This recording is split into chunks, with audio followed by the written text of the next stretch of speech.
చరణ్ టీవీకి స్వాగతం. ఫామ్ హౌస్లలో పేకాట. నర్సాపూర్ మండలం చుట్టూ అడవి ప్రాంతం ఉండటంతో పాటు ఫామ్ హౌస్లు ఎక్కువగా ఉండటంతో పేకాటకు స్థావరాలుగా మారాయి.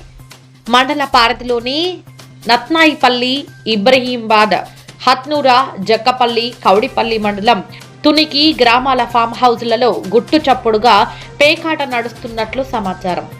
గతంలో కూడా లక్ష్మాపూర్ అడవి ప్రాంతంలో కోడి పందాలు నడుస్తూ ఉండేవి. కొందరు ఫామ్ ల్యాండ్ యాజమాన్యం పేకాట ఆడిస్తూ పేకాట రాయుల నుండి డబ్బులు వసూలు చేస్తున్నారని పలువురు ఆరోపిస్తున్నారు.